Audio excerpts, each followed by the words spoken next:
So, happy Jim Morrison's birthday. It is. And welcome Amen. to Borrowed Page Story.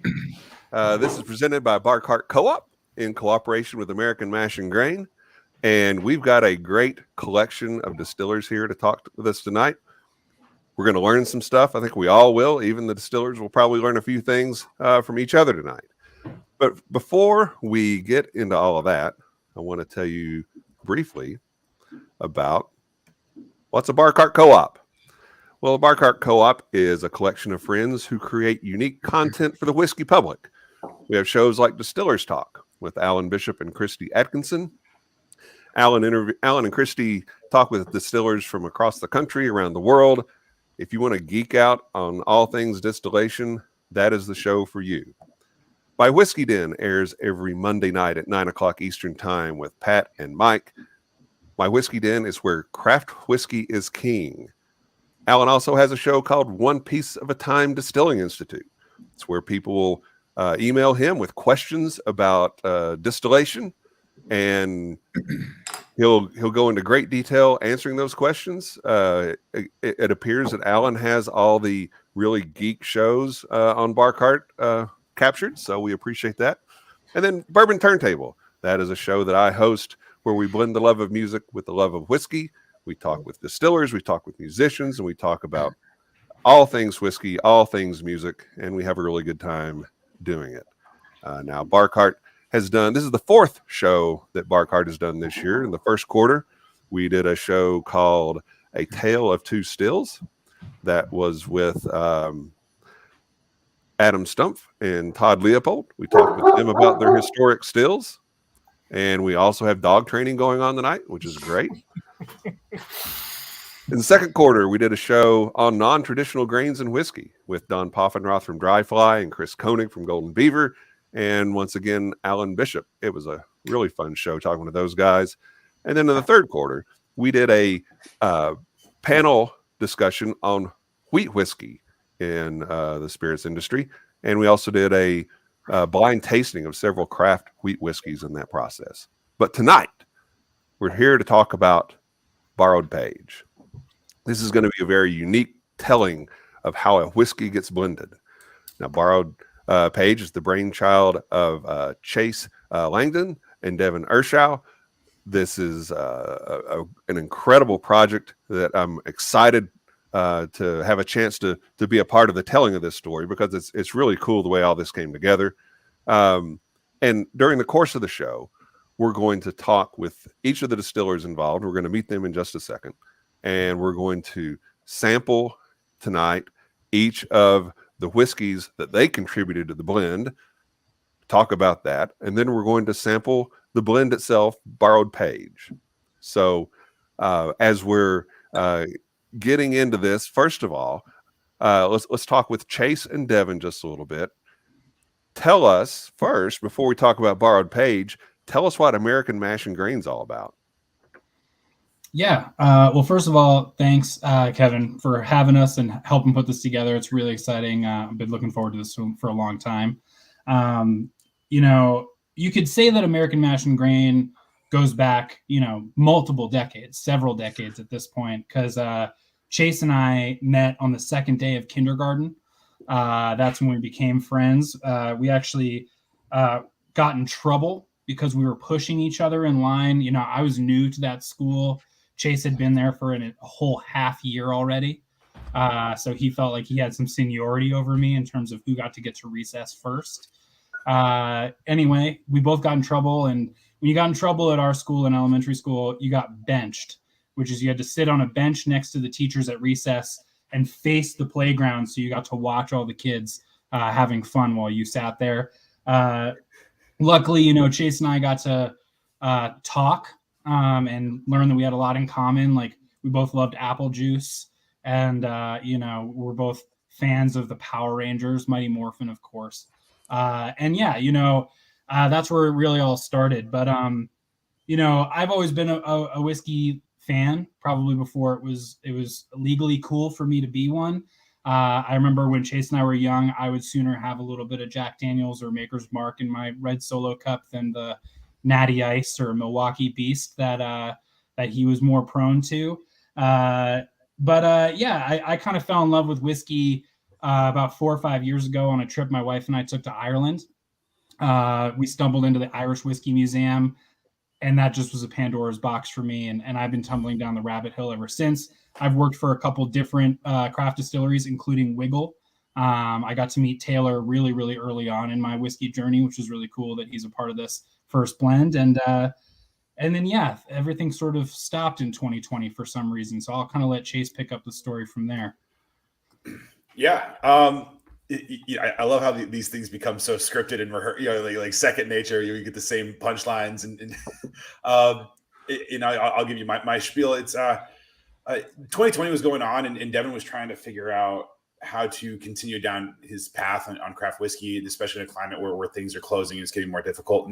And really, I was just bored and isolated here in New Orleans, with no real ambition. Obviously, I love whiskey and everything, but came up with this idea of, okay, how do we take his expertise and his passion in whiskey, and then my professional background, which is more in the brand marketing and storytelling, and put those together and really start interviewing craft distilleries across the country and tell holistic stories about them.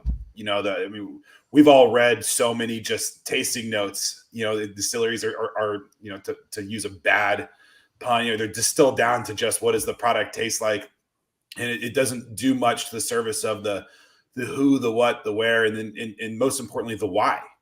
And so we really thought, all right, let's start doing this. And my ulterior motivation was maybe we'll get some free whiskey. I'll get to spend a lot of video conference time with my buddy who's he was still in Brooklyn at that time, and I'm down here in New Orleans. And it really has kind of continued to snowball. Oh, there we go. That's a great picture. And we started this about July 2020 was our first article. So we're 2.5 months in, and have profiled a lot of craft distilleries and now released Borrowed Page. And it's been just a super fun journey, meeting a lot of people, hearing their stories, and going down the rabbit hole, so to speak. Yeah. Okay. So we'll get into Borrowed Page some now. And before we do that, I want to give our distillers on the panel an opportunity to introduce themselves and tell us and our audience who they are and what distillery they're with. So let's start with Greg. Sure. Thanks. I'm excited to be here. And, it's been a fun journey to get to know Devin and then Chase, and there's even some small world connections behind the scenes that we put together. But it's been great to be a part of this. So I'm Greg Lehman. I'm from Watershed Distillery in Columbus, Ohio. Where it's gray and miserable these days, but we're hoping for some change soon. But yeah, we've been at this since 2010, and feel like we're the old guys in this. When you were in kindergarten, I feel like I was probably I don't know, already out of school and working and getting old. But anyway, it's fun to be here. Thanks for having me. Yeah, thanks, Greg. Alan Bishop. Sorry, I was sharing our show because I'm a media whore. So there's that. Anyways, so I am the head distiller of Spirits of French Lick in West Baden, Indiana. We've been going since 2016. We are Indiana's largest pot still distillery. I've been there since the very beginning and laid out all the mash bills and all that fun stuff, and been doing the bar cart co-op thing with Kevin for a little while now. And I love opportunities like this. So I may be the world's biggest fan of just distillation science in general and art in general. Like I'm obsessive about this. This is all I do, guys. Legitimately, it's all I do, other than be a dad and a husband. And I'm not so sure that I'm always the best husband in the world. So there's that. But I think that this project has been awesome, and I wanted to be a part of it from the minute that I heard that it was going to happen. I want to see more of these projects happen, and I think this is a great platform to put craft whiskey in front of people, B, put new flavors in front of people, and C, expose, what's really happening with American whiskey in the future to an entirely new audience. So honestly, thank you guys for letting me be a part of this with Spirits of French Lick. Yeah. Thanks, Alan. Taylor. My name's Taylor Bostock. I'm with Wigle Whiskey Distilling. I've been there since 2017. I'm now going on my almost 6th year I am the master blender and senior distiller at the moment. Started my personal history, started venting wine when I was 21, made my first beer, which was a barley wine at age 25, and just kind of rabbit holed down to, well, that's fun. What else can I do? And then the opportunity to distill came about and haven't looked back. So Great. love Thank you, everyone. Taylor. Thank you. And Mark. Yeah, no. So Mark A. Viertaler, head distiller at Whiskey Del-Bac down here in Tucson, Arizona. I feel for all of you. It is a frigid 70 degrees right now. I actually have the fan on in my office, so I could appear in flannel, as is required of distillers. But yeah, so I've been head distiller here at Whiskey Del-Bac for about 18 months, but been distilling for over 7 years and in the industry for over a decade. And yeah, just, when you go last, you get to echo everyone else's comments, but things like this are absolutely amazing. I feel like for better or for worse, the big houses have defined what is whiskey within the American space. And I think in the past, decade, because Whiskey Del-Bac, we just celebrated 10 years. We're in our 11th year. Yeah, like people are finally starting to realize what opportunities are out there, and what we've been drinking for years and years doesn't have to be what we're drinking now, and that means what we're drinking now is absolutely amazing and completely unique. So yeah, again, I'll echo, honor to be here, and thanks for having me. Thank you, Mark. Thank you very much. So we've met the four guys that you, Devin, you and Chase brought in to this project. Why? Why them? Well, I'll start with maybe why American whiskey, or sort of how Borrowed Page came to be in the first place, because I think that really informed who we went to for this first volume. Like Chase mentioned, we started the website in July of 2020.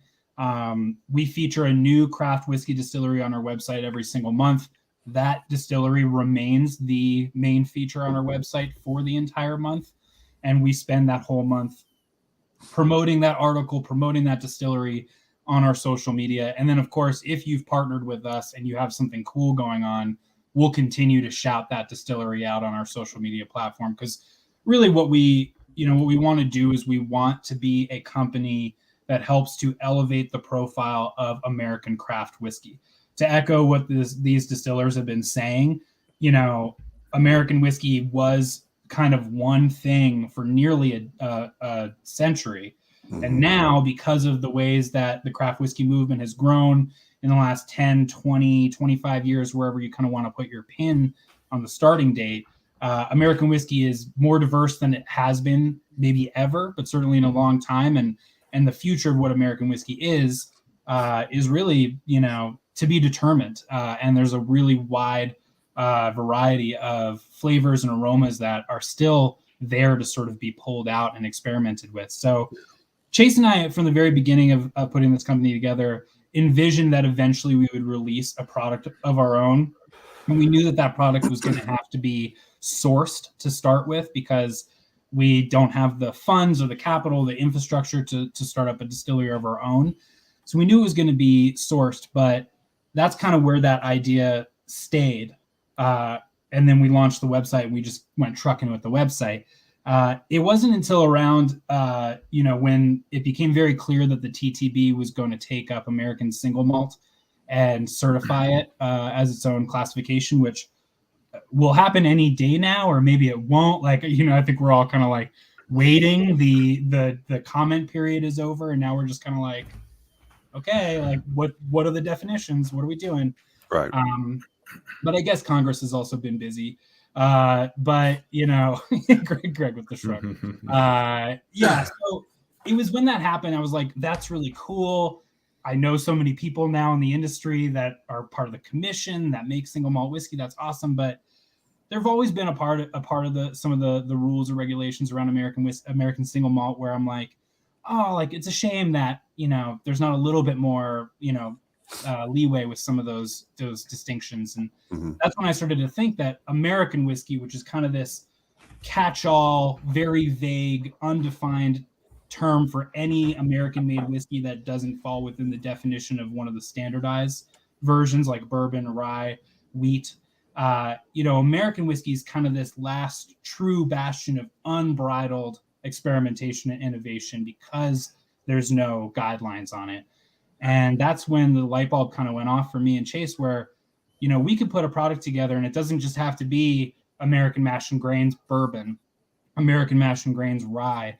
We could blend multiple styles of whiskey together, blend them in a way that creates something that's unique, that's distinctive, that takes the conversation of what American whiskey can be forward, and it can stay within our ethos because we can use the distinctive characteristics of the whiskeys that we blend to try to shine a light back on the people that we partnered with. And we knew that we were going to exclusively use people that we had featured on the website already, who we had already established a partnership with. So that idea kind of happened. And then honestly, the real kickstart to Borrowed Page was a sort of shot in the dark. I don't know where I came up with the confidence to do it kind of moment. Greg, we had just featured Watershed on the website a couple months before.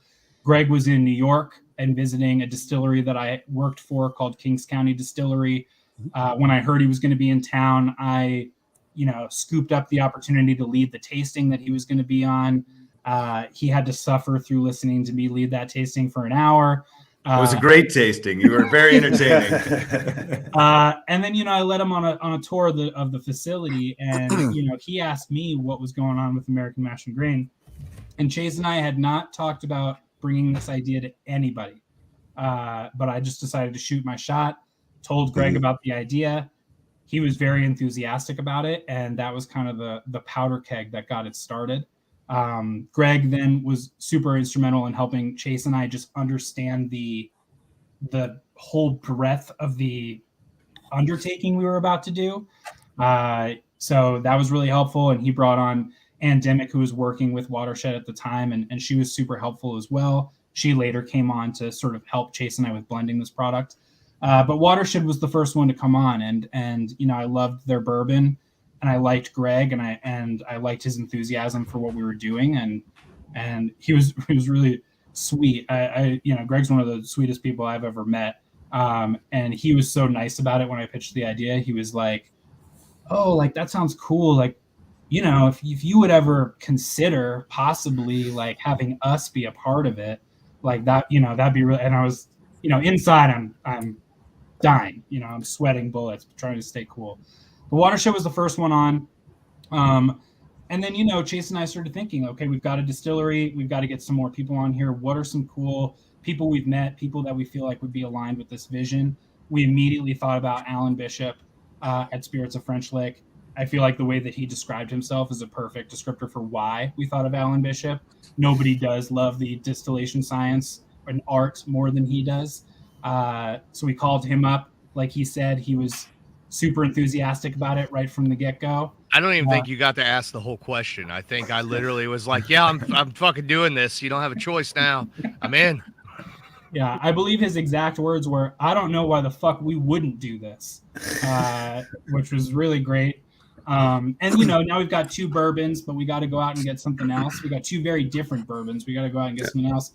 I went out to Wigle because, like I said, Wigle gave me my first ever job in the whiskey industry. I was a New York City brand ambassador for them. So basically they hired me to go into liquor stores and accounts in New York and do tastings for people. I somehow convinced them that role required them to, have me drive to Pittsburgh and spend 2 nights in a hotel and shadow one of their distillers. I don't know how I convinced that company that was the right move, but they agreed, and I got to spend a whole day working with Taylor, which is one of my fondest memories. And Wigle has a really cool rye too, right? It's a sort of historic influenced rye whiskey. Pennsylvania, one of the biggest states in rye whiskey at one point, the most popular whiskey in this country. So that was just kind of a no-brainer. And then when you're thinking about distinctive whiskeys and flavor profiles and putting something in there so that you could point back to, to the person, to that distillery and say, do you like this element that's in there? You should check out this distillery. we couldn't think of a better option than the mesquite smoked single malt out of Tucson at Whiskey Del-Bac. So went to Steven and Mark and pitched the idea, and luckily all of these folks were just super enthusiastic to be a part of it. We did have some swings and misses with a few distilleries, but I think we're really grateful for the 4 that we landed on for this. Yeah, I'll keep it brief, but like, it is unbelievable, right? We had started this just on a blog website. We had no credentials, no track record of a product that we had brought to market, and to find a community of people that not just volunteered to participate on a product level, but volunteered their time and guiding us and getting us connected with distributors and retailers and lawyers and figuring out all kind of the nuts and bolts piece. It is really a testament to the movement as a whole and the community as a whole. It's been really a super rewarding and eye-opening kind of community that we found ourselves in. Yeah, very good, very good. So we're a little over 20 minutes into the show. We've not started drinking, so this is a problem we need to fix right now. And what we'll do is we're going to start with Greg from Watershed Distillery, and I'll just throw a brief personal note in there. I was in Columbus last April and visited Watershed. There weren't tours going on at the time I stopped by, but the young lady that greeted me, she provided me with a very thorough tasting of your product line, and that was a great way to start the day. And I believe her name was Amy. She was fantastic. So I've become a fan of Watershed's products, and over the last couple of years, and hope to get back up to Columbus and see you again soon. But Greg, first of all, tell us what we have before us. Everybody should have a sample of that. Tell us what we're drinking. Yes, absolutely. So, Kevin, thanks for stopping by Watershed. Everybody loves Amy. Amy is amazing. I'm so glad that she got to taste you through some stuff there. When you come back, let me know. We'll make sure we open up the tours. Right now, so tonight we're tasting our Bottled and Bond, and I'm terrible with the camera here. I promise I'm not drinking too much. I'm just trying to figure out the camera, but we're drinking our Bottled and Bond. It is so Bottled and Bond, it's 4-year. It's 100 proof. We've made this. So Bottled and Bond has to be made in one season. So it was made in between June or January 1st and June 30th, or July 1st and December 31st. So what I love about Bottled and Bond and why we're sharing it here and what we brought it in is it's truly a snapshot of what was going on in that distillery at that time. So it's kind of a true peek at what the distillery was making at that particular moment, whatever they were doing with the crew that was there and what they could produce. So it's an exciting product, and that's what we're tasting. Yeah, it's like I said, it's 100 proof, and I'll let you all go ahead and sample. Yeah, Greg, one of the things that I like to find out when we're talking with distillers is what got them into distillation, and everybody seems to have a very unique background. And as I was researching things for tonight, yours is one of the more unique. You were a professional volleyball player in Switzerland. Is that correct? That is correct. I was a professional volleyball player in Switzerland. It's hard to find others that did that. I've looked around. They're few and far between. Switzerland's a very small country, and volleyball, especially as a boys' sport, isn't so popular. So, but I was fortunate. I grew up around the game, and played at Ohio State and got a contract to go over there and play right out of school. And the second year I was there, I was in this tiny town called Appenzell, and there was fierce support for local in this town. So that's where they had a local distillery, they had a local brewery, they had a local guy making furniture, soda, the rail cars, they had the egg farmer, just everything was local in this town. And this was in the late 90s, early 2000s. So they were kind of ahead of the game. You think about back then, you didn't have all the microbreweries that we have today, and so that was really inspiration for when I came back to the U.S. and got a real job and instead of playing volleyball. Yeah. And I was working my real job and was really looking for a way to be more involved in the community, and talking with another guy that I was buddies with and trying to figure out, could we start a business? Could we make it go? Could we keep the lights on? And one day I called him and said, hey, what if we made gin? What if we made bourbon right here in Columbus? And, nobody was doing it at the time. And, his first comment was, well, that's illegal. And I thought, well, yeah, I mean, there is an illegal way, but let's do some research and see if we can get the real license. And so we did. And pretty soon, two guys with no money. And to be honest, we didn't know how to distill. We just started researching it, and we wrote a business plan. And a few months after the business plan was written, we had raised all the money to go buy a small still and turn it on and run down the road and try to sell some booze. And the rest is history. Yeah. So having time in Switzerland and now having a distillery, the natural question is, when does the absinthe come out? Right. You know what? Interestingly enough, so I played volleyball over there, and I was on a team with, call it 10 other guys. And I've stayed in touch with some of them. And I took the family over to Switzerland this summer. So 2022 was the first time we all went back. We went over there. We bounced around to the town we were in, visited some old friends. One of the guys that I played volleyball with, he is part owner and helps run a distillery over there.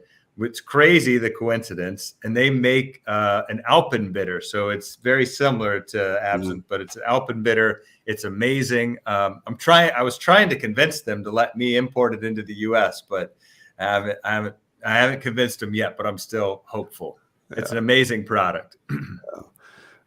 Well, is there anything else let me ask you this question first. What type of still do you use at Watershed? So we have a pot still with some columns on the side that we run, and we also have a continuous column still that we run. So we have two different types, and most of the products are made on one or the other. But our apple brandy, we make about half on one and half on the other. It's wildly different off of each still, even though it's the same fermented product. And we barrel both of those, and then the final apple brandy is a blend of the two, which has some more complexity, and it's really fun with that product. Yeah, I know a few people that would be very interested in trying both, one off the pot and one off the column, and just see what the differences are. We could arrange that. Yeah. Yeah. I'm for sure in. I'm in on that. That's all right. That might be a trip to Columbus, and we do a real tour, and come when the restaurant's open, and we can have a good time. The good news is Bar Cart Co-op has a podcast for that. I don't know which one, but there's a podcast. We have a show for it. We absolutely do. Listen, if we don't have one, we will have one by next week. We will make one. Love it. Now, is there anything else you want to share about this whiskey mash bill? Any other unique characteristics before we start? So our mash bill, it's bourbon mash bill, 72% corn, 21% rye, 7% malted barley.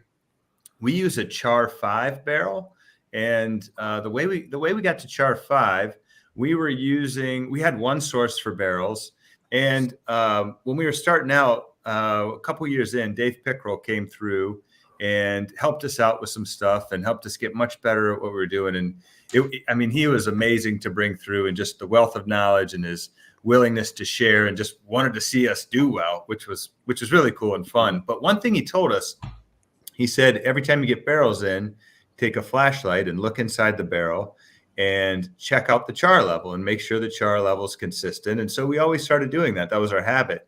And a few years later, we switched to another barrel manufacturer, and their Char 4 wasn't the same as the Char 4 we had been getting. It was a little bit less. And so we called them and said, hey, can you make it a little heavier char? And so then they said, sure, we'll do 5. And so since then, we've been getting Char 5 barrels, and that's what we use. Yeah, fantastic. All right. Well, Greg, we've talked a little bit here. We've given the guys a chance to taste this Watershed bottled in bond bourbon. So Anybody have any initial thoughts? Yeah, I'll throw a couple in here. I really love the nose on this, first of all. So like, I don't know if you're probably familiar with this or not. Botanicals are kind of my thing. So like I tend to lean into, describing things with botanical terms. So like the nose, I get like sweetgrass and almost like a little bit of like, if you're familiar with apple mint, there's a little apple mint characteristic, almost a little herbal sort of, not bright spearmint, not bright peppermint, but like the afterthought of apple mint. But then on the palate, the way that wood is playing with, kind of that rye and also the malt with almost the brand characteristic, right? To where that grain is really presenting itself in a really unique way, even over top the corn. I'm really, really enjoying this. It has a very unique mouthfeel to it and a very unique nose to it for sure. Yeah, and to follow up on that, my question, obviously, you talked about you have your hybrid still, you have your column. I assume this is on the copper pot still? Nope, this one's on the column still. Really? This is column still. Yeah. Yep. Column still. And 5 char. Yep, column and 5 char. That's really Touche, sir. impressive. Yeah. Yeah, that's very impressive. Wow. Yeah, Thanks, guys. The amount Really? the amount of body that this whiskey has, for being column. So what I love most about Watershed's bourbon, first of all, it's almost too easy to drink. It's very, very, it's delicious, and it does have a good body to balance out against that 100 proof in the bottled and bond here. I would say it's everything that if you love Kentucky bourbon, everything that you love about Kentucky bourbon is here in the Watershed bourbon. But it's got a little bit of its own story going on too. And I think the body's really impressive. Yeah. I agree with you. The taste and the flavor, just in general, like obviously it drinks like 100 proof, but to me, like you can stick your nose all the way down on it. There's no ethanol burn. There's nothing there that just speaks to 100 proof other than the flavor itself, which is impressive. So I got a little butterscotch on the nose too. Anybody else get that? I can see that.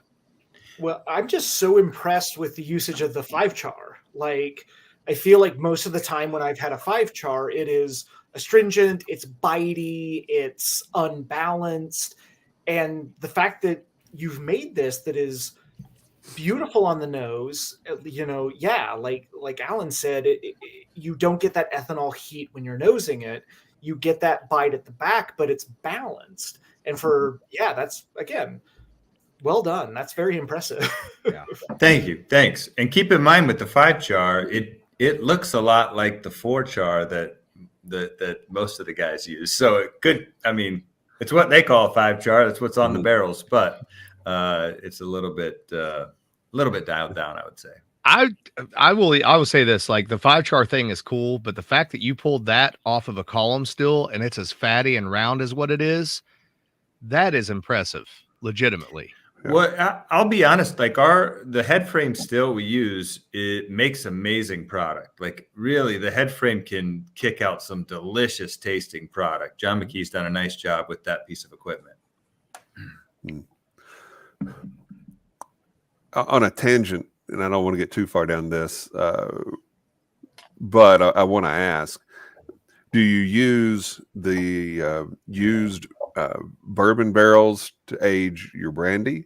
The 5 char bourbon barrels to age your brandy, or you use something else? No, we use char 2 barrels for the brandy and a couple char 4 barrels. It's a mix of the two. Usually the char 2 barrels, the column distilled product goes in the char 2s and the pot distilled goes in the char 4s. Okay. But some of the pot distilled goes in the char 2s. Yeah, it's kind of a moving target. So, but we're really liking the combo of mostly 2 chars with some 4 chars in there for the brandy. Now, if I remember correctly, you have a bourbon that's aged in brandy barrels. Is that yes? Correctly? Yeah, a 6-year that we that's finish fantastic. in the brandy barrels. So it's 4 years in a bourbon barrel, and then we'll dump it and put it in an apple brandy barrel for a couple years. And that one, once a year, we release it in September, and that's always been a fun one. Actually, today we released our 5-year bourbon that spends 4 years in a bourbon barrel and 1 year in a Nocino barrel. Mhm. And today was it's once every December. And so that's the smallest volume product we make, and it goes really quick. Yeah. You have a lottery for that.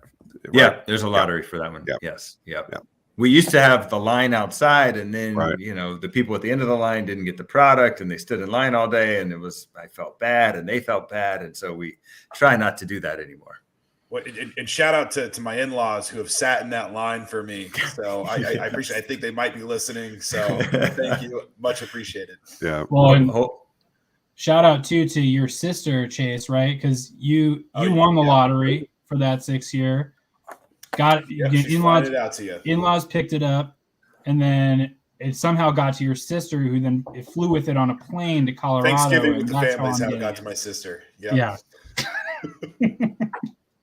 Yep. That's hard work to get the bottle. That's good stuff. You're telling me, Yeah. Greg. Right. Yeah. That bottle will have been in like 6 different states before it gets them. Well traveled. Yeah. Our friend Mike makes the point, when fellow distillers throw out compliments like this, it means something, and that is very true. Very true. Yeah. No, I appreciate it. It feels good to hear everyone get excited about it. So thanks, guys. Yeah. So again, Watershed, thank you, Greg. Bottled and Bond bourbon is what we've been talking about, what our panel's been sipping on, and now we are going to go to Spirits of French Lick, Alan Bishop, and the Lee W. Sinclair 4-grain bottled in bond. Yeah. So, Alan, again, one of the things that we talk about from time to time when we have guests on the show is how they got into distillation. And let me check my notes. My research says Alan has been distilling his whole dang life. Is that accurate? Is my research accurate, sir? Yes, Yeah. absolutely. Yeah, I've been around it in one way, shape, form, or the other since I was like 3 years old. So, yeah. Well, Alan is the head distiller and alchemist at Spirits of French Lick, which sits just on the other side of the river from Louisville. You can call it the sunny side of the river, the wrong side of the river, whatever side of the river you want to call it. But Alan has been with French Lick since they started producing whiskey and spirits, and he is the visionary and the driving force behind Spirits of French Lick's growing reputation in the spirits community. So, Alan, tell us what we need to know about this Lee W. Sinclair. Yes, and thank you for not making me tell the origin story again. I appreciate that. So, so this is the Lee W. Sinclair bottled and bond. So this is a mash bill of 60% corn, 17 wheat, 13% oats, and 10% caramel malts, all double pot distilled. 2 different unique yeast strains. We actually divide up our fermentations, 1,200 gallon fermentations between 2 days, 600 gallons day 1, 600 gallons day 2. We use a yeast specific to our motto, which is respect the grain. Basically, the idea that grain has terroir in the same way that grapes have terroir, and we want to hold on to that as much as possible. Basically, kind of a 50-50 blend and balance, So you might talk to a traditional Kentucky distiller, and they'll tell you 70% of their flavors coming from the barrel. We want more like 50% raw material with fermentation and distillation, and then 50% maturation, to where you always taste those positive aspects of the grain, regardless of how old that our whiskey gets. So again, all double pot distilled, no chill filtration. All 53-gallon barrels are larger. Very slow proofing reduction. Low entry proof of 105. Number 2 charred barrels, medium plus toast head on everything that we make, pretty much universally. Very much more kind of brandy makers sort of perspective, even when it comes to bourbon or American whiskey or rye whiskey or anything of that nature. What you guys are about to taste is a little bit different than what went into the blend, because I wanted to make sure that this project had something really interesting and kind of unique coming from us. And we have a ton of different mash bills and a ton of different alternative products we could have played around with. But I figured, we wanted to put our flagship bourbon in, but let's do a really unique version of that flagship bourbon. So we had some 64-gallon Bordeaux barrels from Kelvin Cooperage that we'd actually had number 2 charred with medium plus toast. And I'll be honest with you guys, because I'm very honest about what I do. For the first 2.5 years that those barrels set in our chai cellar, they were kind of trash. And I didn't think they were going to end up going anywhere. And I kept tasting through them every time we did a barrel pick. I would go to them and see what was up. And we got to where we had this one that was it was super unique. And we sold that as a single barrel. And I thought, all right, they're coming along, right? I got, I think, 8 or 12 of these at the time. And I thought, we'll watch them for a few more months and see what happens. And that was in the wintertime. And then these guys called. And they wanted something cool, and they wanted us to obviously pick out what we wanted to be a part of the blend, send samples, etc., so they could select through it and decide what they wanted to use. And I thought, well, it'd be really easy just to throw regular Lee Sinclair in there as a single barrel, whatever. Super easy project on our end as distillers, right, guys? Because we get to go pick what we want to contribute, and they have to do all the work on the other end, right? Just because our product is good doesn't mean when all those products come together that they're going to be good at the end of the finish line. So I went into those barrels. I picked one that I thought was excellent. As a matter of fact, I had second thoughts about sending the sample that I sent you guys, because I was like, shit, I kind of want that in our barrel or in our tasting room so I can get a bottle of it. Because it was definitely Lee Sinclair as though you're going to taste it now, but it was just enough off the mark that it was kind of its own entity in a certain way. And it brought a little, in my opinion, a little bit more like kind of toasted coconut, toasted hazelnut, and a lot of that herbal kind of eucalyptus thing that Lee Sinclair is famous for, as well as some of that Ceylon cinnamon to the forefront. So this is going to be a little different than what's in the blend, but it'll give you a general idea of what we do at Spirits of French Lick. Yeah. Now, Alan, did you mention the mash bill? Yes. Yeah. Okay. So Okay. yeah, 60 corn, 17 wheat, 13 oats, and 10% caramel malts. Basically, this is our flagship product. This is, we try to approach, even when we're making bourbon, we're on the wrong side of the river, but we're in Louisville's backyard. So we're in bourbon's backyard. We have to be different than what they're doing in Louisville, otherwise, or in Kentucky in general. Otherwise, where we're at, no one cares, because we have a thing that's called Hoosier self-hatred, which is where no one from Indiana thinks that anything good could possibly ever come from Indiana. Except Larry Bird. Except Larry Bird and Johnny Cougar. Oh, man. Alan, I wanted to, one quick personal comment. The Lee W. Sinclair was the first product of yours that I'd tried. And this was before it went to bottled and bond.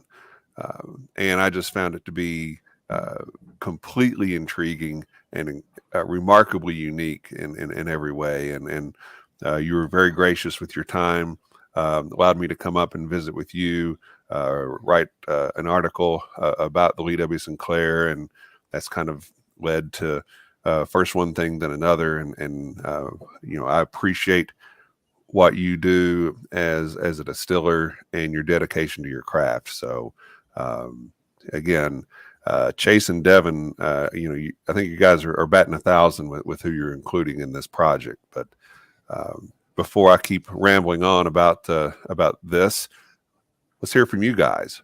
What are your thoughts on the Lee W. Sinclair? This is the first time I've had it. Well, I've obviously had it in the blend, but this is delicious. The finish that you have on here, that is incredible whiskey. I'm super excited about it. I get a really like a really ripe, dark fruit finish note for me that I really enjoy. So kudos. I love the product. Thank you. I appreciate that greatly. That's one of the things I'll add in here one of the things that I think that we might have contributed a little bit to in the blend overall is that little bit of oats that's in Lee Sinclair.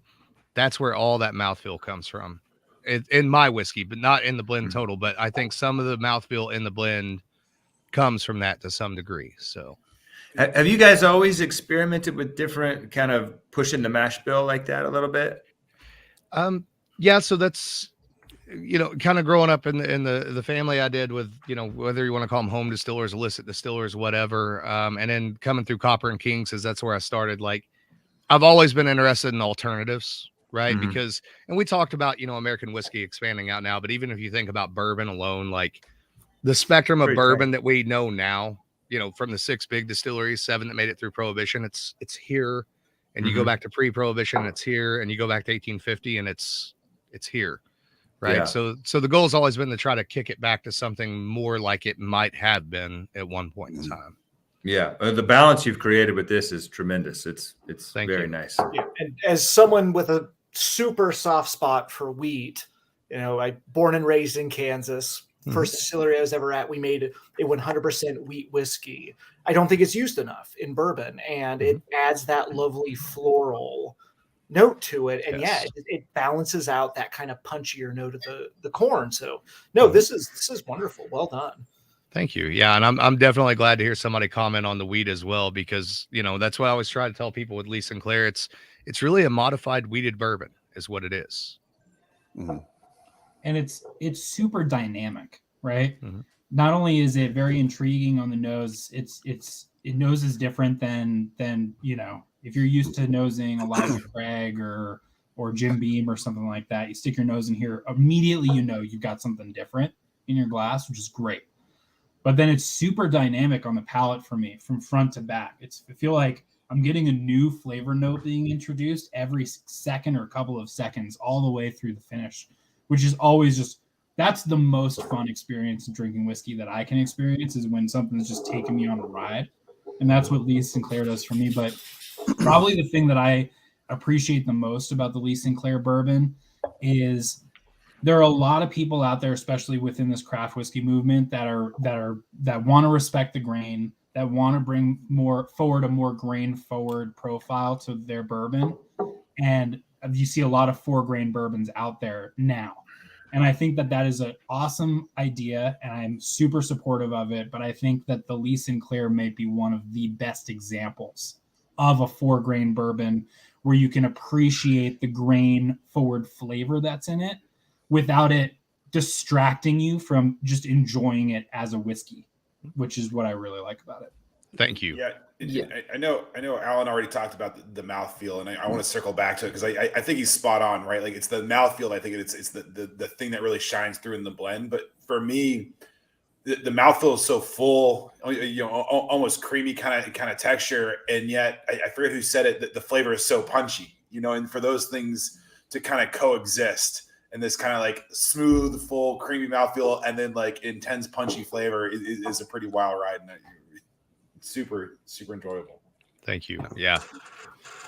That's always the goal for me whenever I'm making any kind of whiskey. Like, I want the whiskey to remind you that you're drinking, but not until you've had about the 4th or 5th glass, and then you're like, oh, that was really good, but son of a bitch. Right. Yeah. Certainly.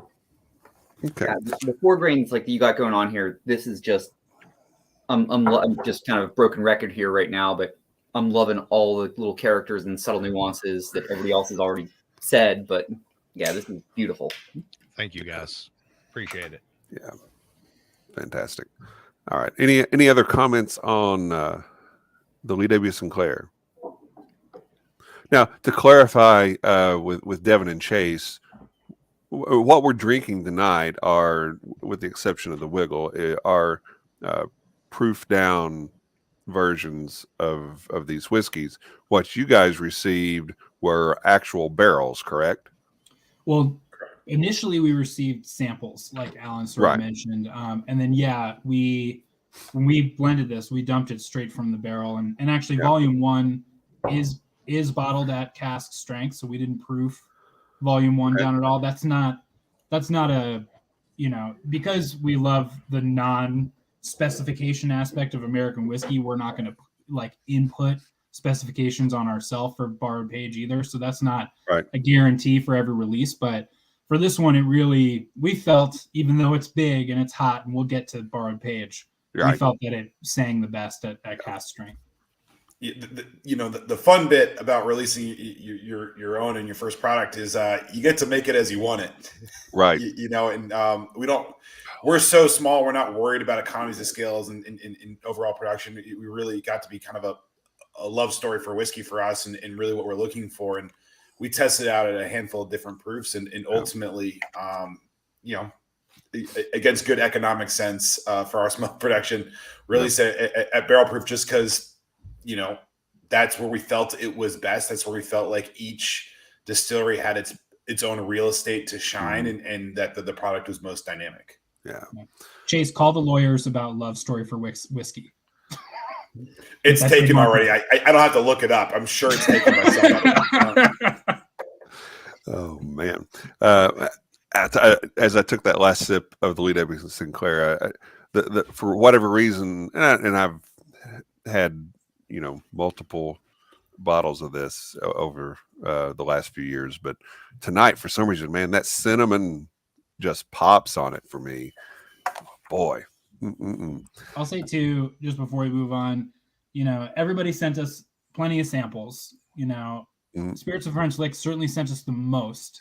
And every single sample that Alan sent us was different. There was not a single, like when we were trying to figure out when we did our initial notes on the blend, and again, I'll get more into depth into this later, but there was not like this one and this one are kind of similar with Spirits of French Lick. They were huge curveballs. And while it makes me sad to hear that we might have stolen a prized possession from Alan, he snuck that Bordeaux barrel into those samples. I didn't even notice that it was a bigger barrel than most of the other options he sent us until he told us on an Instagram live like a month after the whiskey came out. So you can see how attentive I am as a person. Yeah, everything that was in those samples was like something that was it fell into the realm of what we do, but it was just enough off that I felt like it would be something special for that blend. Well, let's look at move on now to talk about Wigle. And Taylor Bostock is the head distiller and blender at Wigle. Now, Taylor, you say you've been there about 6 years, right? Yes. So the bottle or the barrel that went into the blend was probably one of the first barrels that I actually did the mash, did the distillations on. So fantastic. Hope it's great. I mean, I tend to love a lot of the stuff that we have. That year seemed to be really good.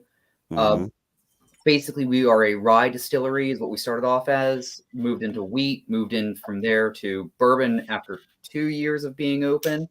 But rye is kind of where my passion's at. And pretty much the bottle I think I sent is the deep cut rye. And the way we always like to talk about it is it's a punch in the face and then a warm hug. So it is cask strength, uncut. It's run through a coffee filter to get any of the barrel char out.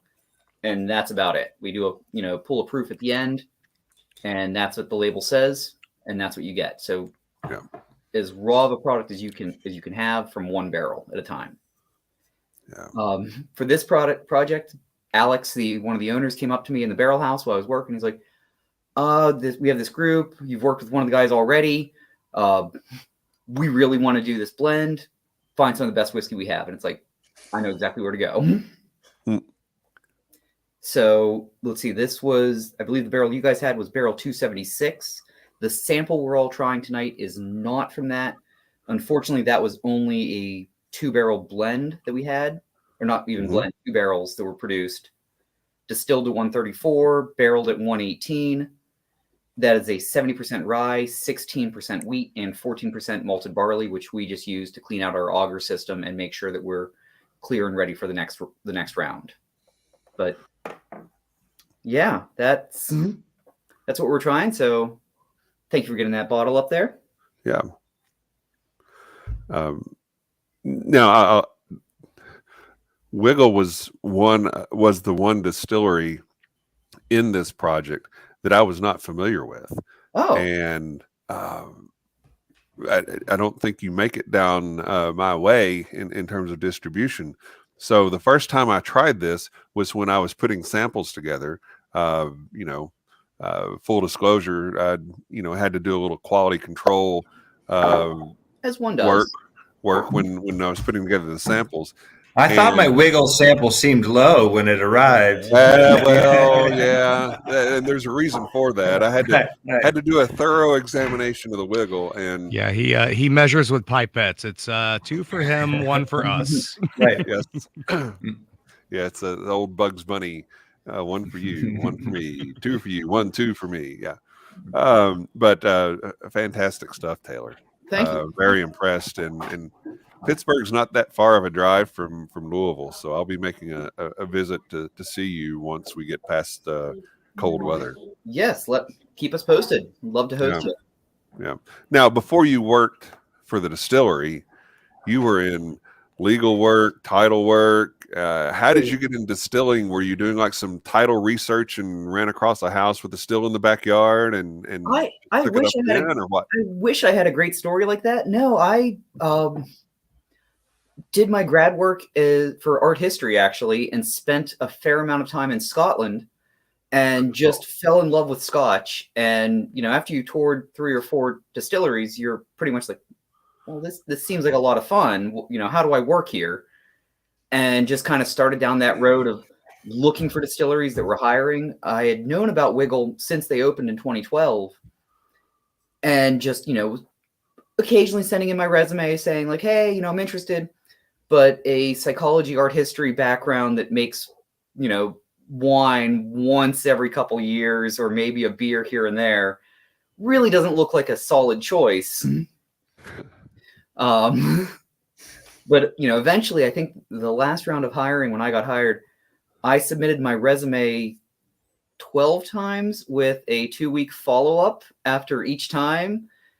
And when I finally got called in for an interview, it's like, okay, this is either a please stop pestering us, or I have the job already. Yeah. And they were kind enough to say, stop pestering us, you have the job already. So I got the best of both worlds. It's fantastic. Persistence pays off. I like it. So what type of still are you using at Wigle? So we are running all Carl brand stills. We actually have 2. We have a 2,000 liter Alembic still, and then we have a 1,500 liter modified Alembic still that has a 5-tray column on it with a gin basket as well. So we can, for the most part, we try to do everything double pot distilled. Mm-hmm. But there are certain products, if we're trying to make, we do a light wheat whiskey that becomes the base of a lot of our liqueurs. Mm-hmm. We will run that through the column multiple times just to clean it up and really let the other flavors that we want to shine through. Yeah. And honestly, for anyone who's listening, Wigle Whiskey, the amount of product iteration and innovation that's going on there, they have such a wide range of things they're trying out and doing. To narrow it down to just rye would be underserving the distillery. So yep. I was just told that we have 60 SKUs at the moment right now. So yeah. When I looked through the website, gives me nightmares. Yeah, that is incredible. I looked when I through your came on board at Wigle, they had an initiative to release a new product every month. Wow. Yeah. My team would kill me. They would quit. Yeah. God bless. Anybody that's watching after you watch the show, of course, go to wigglewhiskey.com and go to the online shop and just scroll and keep scrolling and keep scrolling, and you'll get carpal tunnel from scrolling because they have a lot going on. And we're beta trialing 3 new products right now. So wow. That's amazing. It's such a testament, right? Everyone thinks about whiskey as this slow to move thing, and it is, right? We all know we can wax poetically about time in whiskey. We're not going to do that here, but to have a distillery to kind of make that commitment to innovation, product, and creating new things is, I can't wrap my head how that works, and yet everything I've tried from them is fantastic. And so education too. Innovation and education within our community as well, which is really big. Yeah, because Pennsylvania's got a deep history in distillation that got wiped out by Prohibition and has made inroads in coming back. But there's still a ways to go to get to the level of prominence that it should have. And you guys are part of that. So what do people need to know about Wigle other than 60 SKUs and that kind of thing? what do people need to know about Wigle whiskey and how that's fitting in with the Pennsylvania restoration? We are farm to table, so we work with all of our grain suppliers, with the exception of our malt, just because there's not a small enough malt or a large enough maltster to keep up with our demand. Is sourced mostly from Pennsylvania, a little bit from West Virginia, a little bit from Ohio. We know the farmers very, very well. They grow all of our grain. We get it in our super sacks. We mill on site. We are using, our city water. We are filtering it a little bit just to try to clean up anything that we really wouldn't want in there. And, we really love that history. We are the birthplace of the Whiskey Rebellion. Right. So we've done a lot of things. Rye was king back then, and we're just trying to keep that going. Yeah. We're always about innovation, always about education, as I believe we've stated already.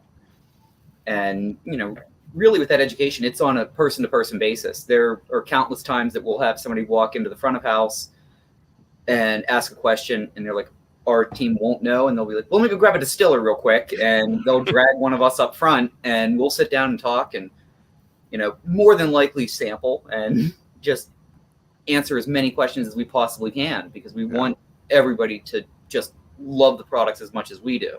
Yeah.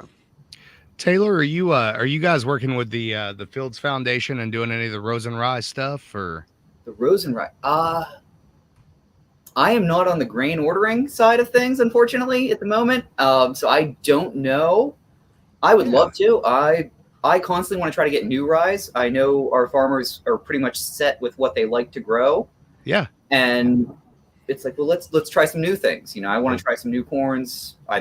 Pretty much any grain I can get my hand on, I want to try it. We'll have to hook you up with Laura and see if we can't get you some Rose and Rye, because that's Pennsylvania's making a comeback. Yes, getting there. So to kind of tee off of that, so obviously when you think of like Pennsylvania rye, Monongahela rye, it is that super big, punchy, but not as black peppery as say Midwestern rye. Are you guys utilizing any sort of like malted rye in this, or is this just straight raw rye going in? This is straight raw rye. We do a malted rye that will go into our American rye kilted cask, which is finished in Lefroy barrels, or a Isla Scotch barrel, which are becoming harder and harder to find as I. Yes.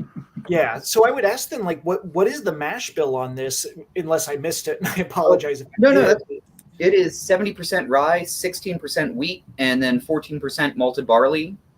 That wheat. I am with you. Wheat is my friend, and I love it. And I would add more wheat if I could, but we're happy with our mash bill at the moment. But that's not to say we're not going to play around with it. No, it's beautiful. It's not overly spicy. It is not that like chewing on a black peppercorn. Mm-hmm.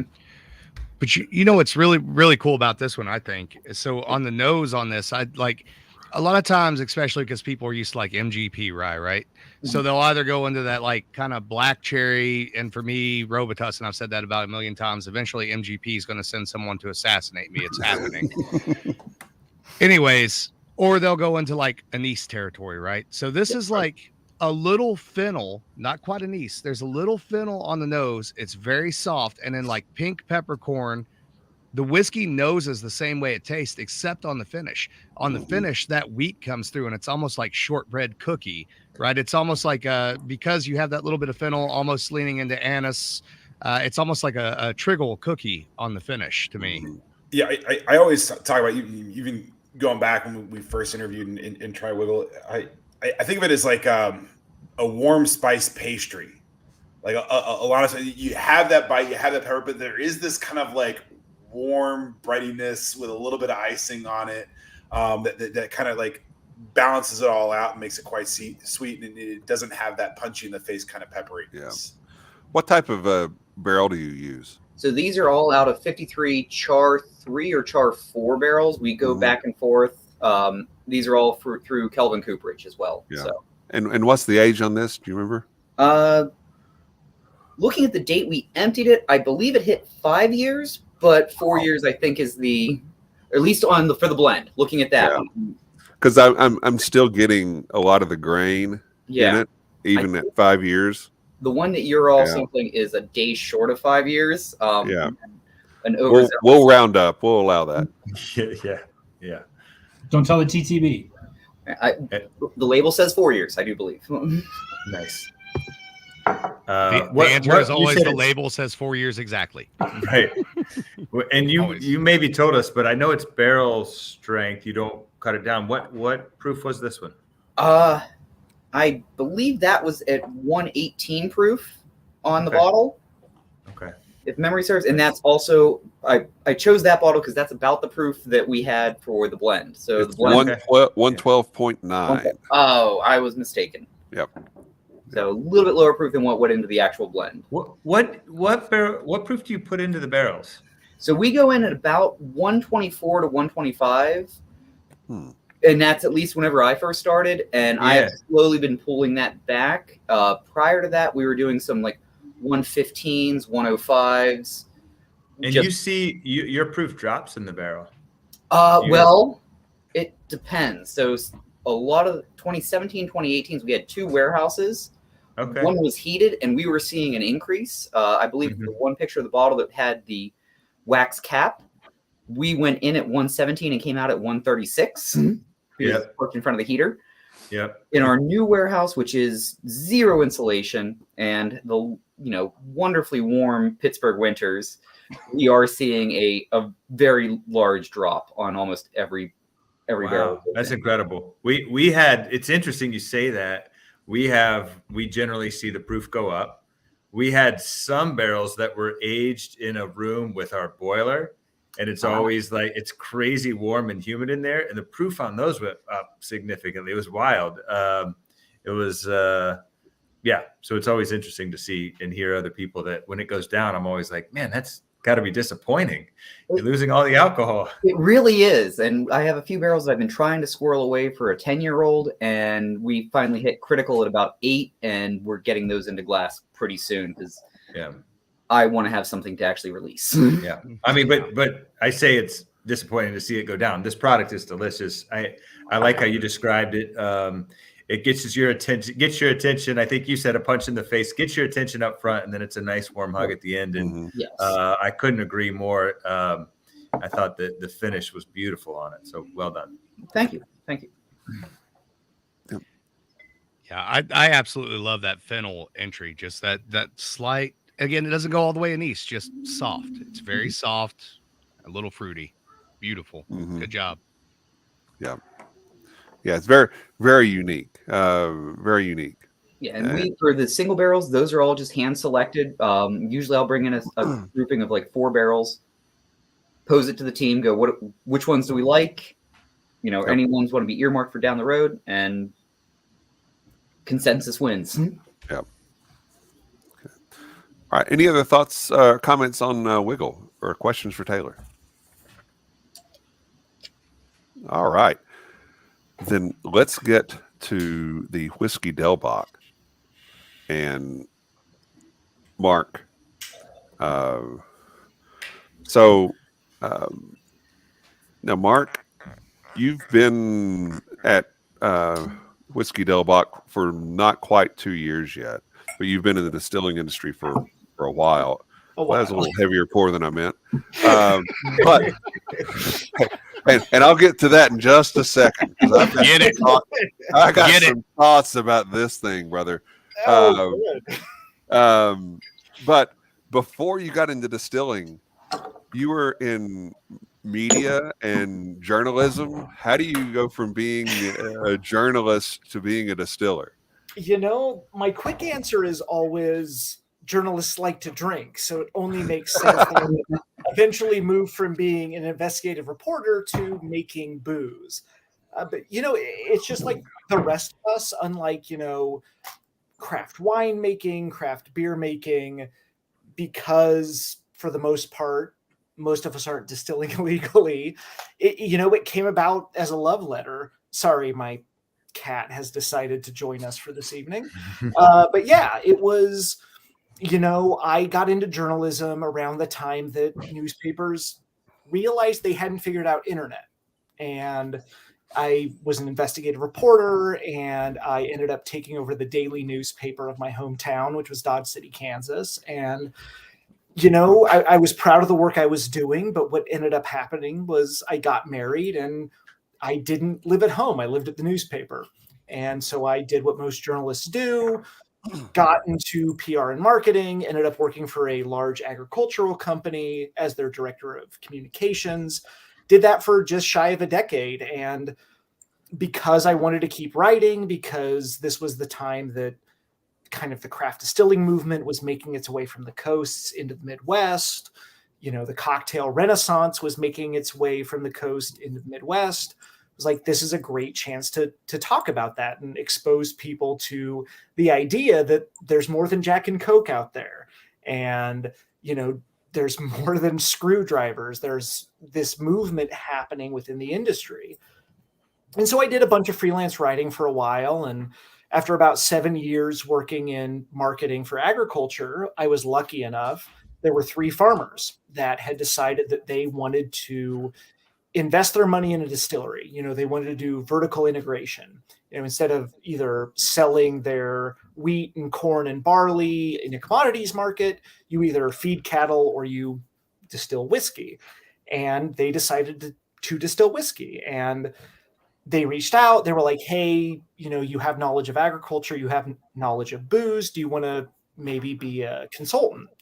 And I was like, oh my God, that sounds amazing. And then I think a week after that conversation, they posted an ad for a part-time distiller and part-time events manager. And I called the farmer I happened to know and said, hey, I have a proposition for you. How about instead of these 2 part-time gigs, you bring me on as your director of marketing and you bring me on as your distiller. I don't know how to distill, but I know about booze. Let's lurch towards this together. I absolutely love that. I would hire someone like that in a heartbeat. I was lucky enough that the ownership group was interested in learning along with me, and we developed a bunch of products. That was Boot Hill Distilling in Dodge City. I was there for 3 years, ended up leaving there to take over as head distiller at 10th Ward Distilling in Maryland. And I was there for 3 years and then eventually decided, instead of doing a little bit of everything, which both of those distilleries did, vodkas, gins, liqueurs, absinthes, things like that, the idea of being able to specialize, especially the ability to specialize in American single malt, it was just too great of an opportunity to pass up. And so I do also apologize, because I feel like Steven, our co-founder, would have been a better get, because obviously he's been there since the beginning as the one who has developed these recipes and developed what we do at Whiskey Del-Bac. But you're stuck with myself and Rump Roast. We've already talked to him, so now this is a new story. So it's great. Yeah, that's true. Okay. We say at AMG, whiskey's about stories. We want to tell them, right? New story. Yeah. We got it. Yeah, And exactly. This is kind of a Southwest answer to Islay Scotch, right? Yes. So what we're sipping on, kind of like everyone else on the call, we submitted a handful of samples of things that either were very unique or things that really stood out to us. They're like, this showcases what we do. And, I'm really glad we threw this into the mix, because, talking to Devin, talking to Chase, one of the things we said was, over 10 years, distilling, aging, making American single malt in the Southwest creates some challenges and some opportunities. And one of the things we tossed in there is what I call our commodity Dorado. And that is our flagship whiskey, which is our Dorado mesquite, not peated American single malt. Mm-hmm. And, it went from this very aggressive, very, sometimes overly astringent smoked whiskey to what we have now, which is a blend of our mesquite, not peated, what we call our MS single malt, and then our US, our unsmoked. And it is a blend of those two, because mesquite is interesting, because like peat, if you overdo it, it becomes very bitter. It becomes very acrid. And with just a little bit of that unsmoked, it kind of smoothed those edges out and created something that we were very proud of, because one thing that Steven's proud of, one of the reasons Whiskey Del-Bac even came to be, was this idea of place, this idea of we are of the Sonoran Desert. You know, he was raised here, and again, kind of coming back to what we talked about at the very beginning of this idea that just because other distilleries have been doing this for decades doesn't mean there aren't other ways we can create something unique and something brilliant. Mm-hmm.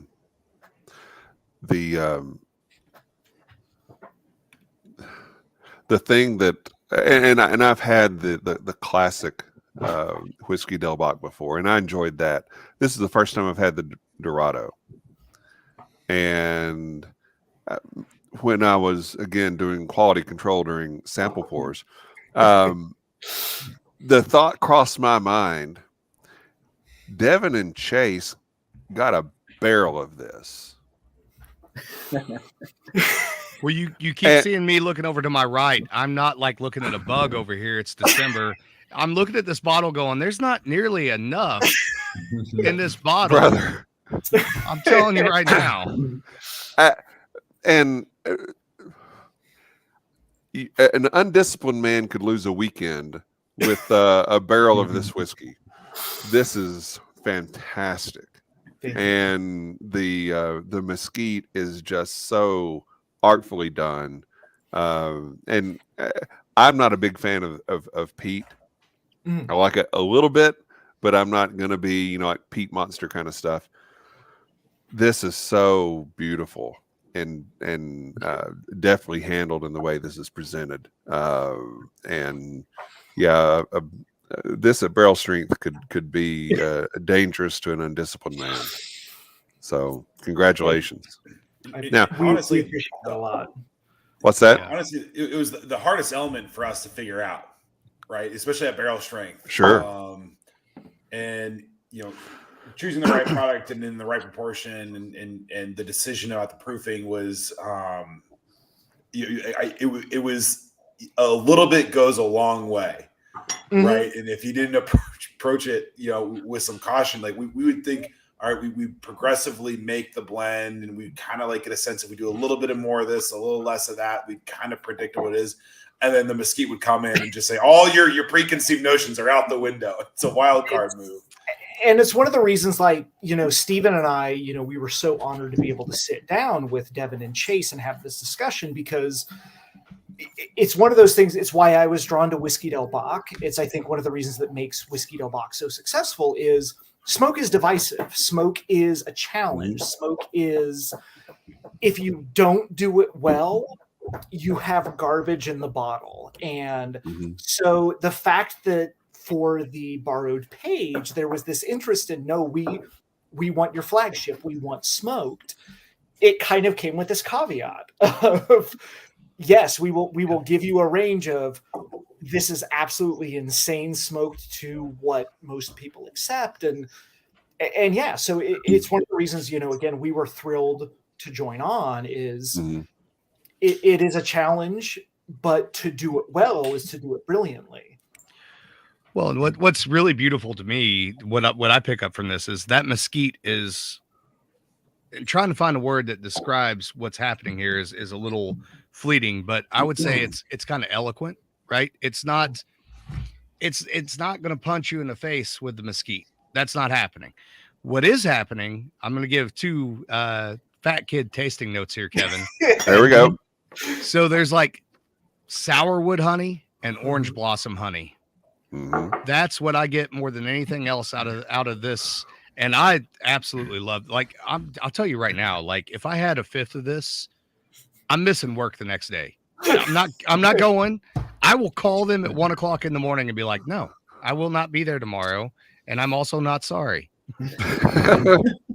And I'm so glad you mentioned the honey note. Like, so if you'll forgive a moment of getting super nerdy. So like, you look at the breakdowns, you get these people who are the big peat heads, and they're looking at the ppm of the phenols that are in their whiskey. You look at that breakdown, and you have phenol, you have guaiacol, you have vinyl guaiacol, you have all these, different bonds within that. If you look, and because we're nerdy, we've done these tests. If you look at the breakdown, our guaiacol levels in the Dorado are tiny. Like we are barely just kind of cresting that peated malt note, but where we explode is the phenol, and that phenol is that honey, that softer, that rounder note that comes across in the malt. And so, all cards on the table, I'm a smokehead. One of my favorites is the Lefroy quarter cask. I like that aggressive, oily feeling, but Mesquite doesn't do that. And Steven, our co-founder, he is very anti-peated. But again, it's one of the reasons we kind of fell in love with this Mesquite note, was that just softer, rounder. And it's hard to give tasting notes because people will ask, "Oh, Mesquite, what's that taste like?" Well, it tastes like Mesquite. It's Right. its own very unique note. Well, the other really cool thing here between all the whiskeys that we've had tonight, not counting, maybe counting my own, because I don't want to give tasting notes on my own stuff, but out of all of the whiskeys we've had here tonight, all of them still have that beautiful, almost brand-like grain characteristic still coming through. You still taste the grain, right? And I think that's why they all work so well together, in my opinion. Yeah, 100%. I mean, you hit the nail on the head of like, I don't know about like Greg and Taylor and Alan, but like I tend to bristle at that, 75% of the flavors coming from the barrel. No, a good chunk of it's coming from the barrel, but we take a lot of care and a lot of time and a lot of love for that substrate. And what is going into that barrel, we want to come through in that final product. Right. And that mesquite smoke, just to clarify, is in the malt. It is not in the barrel, right? The barrel is the barrel, right? We use, so, we kind of, for the most part, we're very Scottish style. We do off-grain fermentation, off-grain distillation. We do a double copper pot distillation, but we do go into medium plus toast number 3 char quarter casks. And so, everyone's like, "Oh, you have a mesquite barrel or you smoke the barrel." No, that mesquite note is us smoking that malt itself. Interesting. How what's the age on this in a quarter cask? So what we're tasting right now is only 15 months. Yeah. Wow. And how much of that is the cask being a quarter cask, and how much of that is the climate of Tucson, Arizona? We have the advantage, our diurnal shifts, so our day to night shifts. So like today, when I left the house, it was 42 degrees. And when I left the distillery, it was 75. So we have 30-degree shifts, within a single day. And there is this kind of, and it's not undeserved, this kind of unpleasant view of small barrels, because some people will make this claim, a small barrel means you're aging faster. No, you're just extracting faster. And so, again, credit to those who came before me, before I came to Whiskey Del-Bac, they had figured out that when you do smaller casks with these massive temperature shifts, you make narrower cuts. You have these more pleasant, you have this more pleasant new make going into smaller barrels. And, if you look, again, I'm terrible with the camera as well, but if you look at that color, it is this very deep golden bronze. And that is because at 10 months, we start sampling these barrels. Because if we let them ride any longer, 15 is the longest we will let them ride before we pull. Because otherwise it's overly astringent, it's overly tannic, it's not balanced. And so, so it's a little bit of both. It's figuring out the terroir of where we come from. Honestly, that being 15 months maturity, legitimately, if I ever released anything that was 15 months that came that close to what that is, I would mic drop and walk the fuck away. I don't know what I would do for a living, but I'd be doing something else. Right. It's the Sonoran Desert. It's a beautiful nightmaric challenge as a distiller. Again, I started in Kansas. I went to Maryland. I did 3 years in Maryland. And then coming to the Southwest was completely different. Wow. Any other thoughts on the whiskey Del-Bac Dorado? Mark, I'm really enjoying it. I realized tonight that I apparently love explosive phenol levels and could drink those all night long. And I'm excited to learn that. Thank you. No, it's a terrific product. I'm loving it. Thank you all so Very much. good. And okay, this is what's kind of one of the cool things about what's going on tonight, and that's just the fact that the 4 distillers that were a part of this blend are now have the opportunity to get together and taste the other elements that are in Borrowed Page and talk about it and congratulate one another. And so this is very cool. I'm enjoying hearing you guys go back and forth. But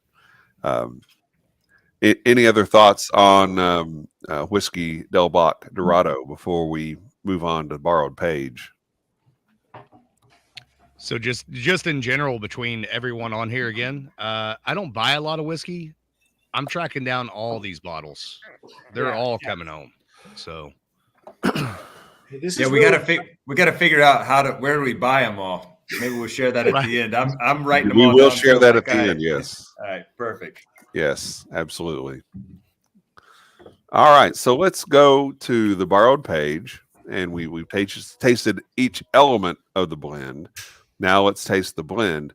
And so while the distillers are tasting this, with Devin and Chase, now you tasted each barrel from each distillery. Was there a certain thing that you were looking for? Well, you tasted samples first. So was there a certain thing that you were looking for as far as what the taste profile was? Or were you trusting that we know these guys, we trust these guys, and we believe that we can make this blend work? I would say Borrowed Page Volume 1 was built on a incredible, if not misguided, sense of trust on everybody's account. When we were talking to these distillers, when we got them on board, really what we told them in terms of what to send us was, we want this blend in part to represent you and your distillery. So send us what you feel is a good representation of your distillery. And I would say each distillery sent us a variation or a variety, I should say, of what they have. In terms of blending it together, I think it was a little bit of like a hope and a prayer. Like we respected and admired all these distilleries. We knew why they did the things they did, and we felt like they did them for good reasons. Like we really went after people that we felt made high quality products, had really cool stories, and just felt confident that we could make a great whiskey on that. And then as we got closer to the blend, we realized maybe we needed some help. So maybe I'll let Chase talk about the actual blending process. Well, I would just say, insanity. I don't know what maybe it's the beauty of naivete, right? It's like you go find the building blocks which are of a certain standard, a quality, and then you go in with just this insane belief that if I get a lot of really high quality things made by really high quality people and doing, going by the process the right way, that like there's gotta be a way to make it work, right? I mean, Borrowed Page, there isn't this where every volume is going to be different. Every path is going to be kind of its own way. And I think the idea is that we want to just kind of explore where those outer limits are. And so we went into this, we through the website, we were able to vet a lot of the distilleries, a lot of the products, a lot of the philosophies, and we were able to bring 4 together that we think that are gonna actually come together. But we didn't know what the end product was, right? Like, we kind of had this idea. It was like we wanted the sum of the parts to be greater than the whole, right? We had a spot for them to shine, but we didn't know really. And I think that's where the iterations, the trial and error. We had Devin, myself, and then Ann Dimick, who Greg got us in touch with, and we started with everyone was tasting it independently, and we came with our notes and we shared them around, and then we had difference of opinions, and then we kind of, over a series of Zoom calls, because mind you, this is still COVID, we're able to try and figure out, all right, we want a little more of this, a little less of that. Again, the smoke was the wild card, because when you want less of it, maybe you need more of it, or you need more of something else, and you're really trying to figure out how to manage that beast. And it was an iterative process. And ultimately, again, between that and the proofing, we kind of settled on a product that we thought best represented each distillery in the product, the barrel that we had chosen, but also was wildly new in its own expression of all those things. Mm-hmm. Yeah, and just to calm some of the people in the comment section, this is a live event. We're all here live right now. You're hearing me say it, so let's we can move on from that. But yeah, Anne was instrumental in making this happen. She gave us a lot of wisdom and advice about how to approach it. And we didn't have a specific idea in mind of what it was going to be, but to echo what Chase said, we wanted it to simultaneously be unlike anything else that we had tasted before, and honor the distillate, the whiskey, the distilleries, and the stories that went behind what we had in our hands. It made it maybe a little bit of a gargantuan task with that level of vagueness and ambition. But we're super proud of what's in the bottle. Yeah. Well, and the three of you should be super proud of what's in it, because you guys did a great job. And honestly, I'm not even going to give tasting notes on the actual blend. Here's what I'm going to say. I'm going to use a music metaphor for Kevin and bourbon turntable. So what happened here is, in my opinion, Greg and I, we're the rhythm section. All right. We got a little backbone going on here, but Taylor and Mark, they're the ones on lead guitar and lead vocals, and you three are Rick Rubin. That's what I'm giving you here. And it's beautiful, and I love it. And thank you guys so much. It's so impressive. I mean, and if you'll forgive a moment of maybe being a bit crass, what chrome-plated balls? But it paid off. To take two bourbons, a rye, and a single malt. I feel like when most people think in terms of blending, they're thinking within that same sphere. And to take these very disparate whiskeys to create this, and then for it to play off, for it to be as well balanced as it is. Yeah, again, it's brilliant and it's clever. And I'm a sucker for clever. Yeah. Mark, I like the way you described that, because clever to me is exactly what I think, and it is delicious, and the balance that you've struck with some really unique with a really unique combination, and I think the exciting thing about it for me is, and I think you've set the bar really high for the next one, is you've done something that people don't think about, and kind of what Alan was saying at the beginning. You're going back to a time when there was a lot more variety in American whiskey, and that's what this is. And it's unique, and it's interesting. It's fun to drink, and I think you guys did an incredible job. I'll even say this. I think when you guys move on to the next one and you get it put together, the 4 distillers here are going to buy it, and then we're all going to be jealous that we weren't part of it. We're just going to be going right. and hopefully we'll do this again. But the thing that is very interesting to me is it's Borrowed Page. Hold this up here. Borrowed Page is has a unique flavor profile of its own, but you can taste the different elements from each of the distilleries still within it. So everybody's whiskey holds up in it, but it all plays well together into the blend.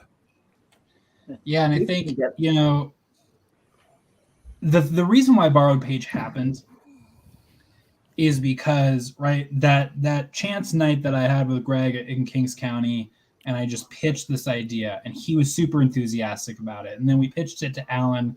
He was super enthusiastic about it. We pitched it to Alex Grelly at Wigle. He was super excited. Steven and Mark were super excited. Hell, I mean, even Imperial Packaging, where we got our bottles, was like, this is a cool idea. And that is what fueled Borrowed Page, was this enthusiasm for this idea of promoting craft whiskey, blending multiple styles, trying to showcase whiskey. And I tried to show it off when I was showing my bottle, but we have everybody's logo right. I can't do cameras either, Greg. We have everybody's logo right here on the front of the bottle. We're not hiding who made this whiskey. That's the point. The point is that we hope you try Borrowed Page and you think, wow, this is really cool and different, and I've never tasted anything like this before, and I want to know more about these places that went into it. You know, that's the hope. I think the fear when we got into blending is that, like, we didn't have anybody else to look at to be like, did they do this? Did that work out? Like, it's a great idea that everybody was super excited about, but until it's in the bottle or in the glass or people are tasting it, you're like, does that idea actually work? And, you know, whether it was, what did you say, Chase? It was like naivete. The beauty, you know, the beauty of naivete, right? The beauty of naivete. I say shit sometimes. I don't know. Maybe hopeless optimism, or, you know, reckless optimism, perhaps, is even better. Like, you know, I continue to be really grateful for the trust that these distillers put in us. People like Chase and I had never blended apple juice together, even though we talked about that several decades ago. Right. You know, the trust that went into it. And I think, you know, I could not be more proud of Volume 1. I'm excited for Volume 2. Chase and I have just started to work on that. But, you know, there will only ever be one Volume 1. And couldn't have picked better distillers to work with, better people to work with, better distillates to work with, and it works. You can do it. This is a cool idea that can be done, and we proved it. And I, you know, what I have right here in my hand is bottle 1 of Volume 1. It's never being opened, but I will cherish this bottle for the rest of my life. So I'm super grateful for Chase and for everybody, you know, that was involved in this. Yeah, the only thing you guys missed out on. Go ahead. No, you go. I'm curious. I was going to say, the only thing that you guys missed out on was it's a shame it happened, you know, a few decades later, because you could have trademarked, you know, hashtag Goonies Never Die, or, you know, I think there could have been a little something there.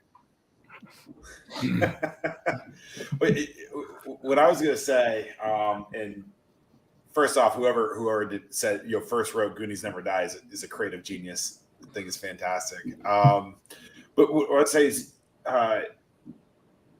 the name Borrowed Page, albeit we all know what the TTB and trying to get the name figured out is an arduous process. So I won't say it was our first effort, because that would be a lie.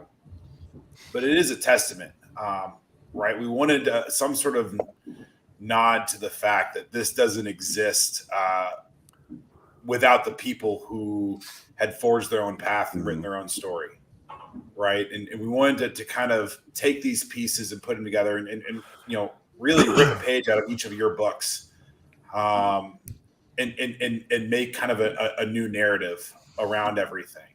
And I think that's what makes Borrowed Page what I'm most excited about is the project is like, this is the beginning and not, you know, what the product's going to be forever. We want to keep exploring. We want to keep experimenting.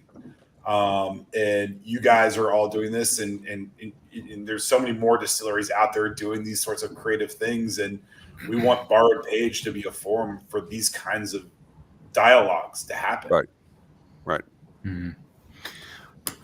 Devin, and you mentioned it a couple of times, just the energy of the distillers on here and thanking us, and you're very generous with the thanks. But I'll be honest, I see your energy and I see Chase's energy, and that's what did it for me. When there's a lot of people that come and want to buy a barrel and want to do something, and we say no a lot, but the energy, the passion, the knowledge of the industry that you have, it's exciting. It's fun. Like when we were on the tour in New York, looking at Kings County, I mean, we had a great evening. It was a fun time, and you could see your energy and how much you cared about it. And so it was easy for me to say, I'm in. And I'm sure it was the same with these other guys. They see that energy, and we love being in partnership with fun people that are doing exciting stuff. And so I would say it's here because of you. It's here because of Chase and what you guys are doing, and you guys should be very proud. It's an amazing product. And most definitely. And I hope I'm not being presumptuous by speaking, for the group, but for us, it was that underlining of the fact that, we all come from disparate backgrounds. And, I came from PR and marketing, which was cutthroat, and you did not help the person next to you. And moving into distilling, especially craft distilling, was this idea of we are all better together. And, it's potentially a bit rote, but that, high tide raises all ships. And the idea that you had of, we have these very disparate distillations, we have these very disparate craft distilleries, but we were all like, fuck yes, let's do this. Let's create something that is better than the sum of our parts. And yeah, it's this borrowed page is what made me fall in love with the industry. And I think a lot of us, and kudos to you guys for taking that torch and running with it.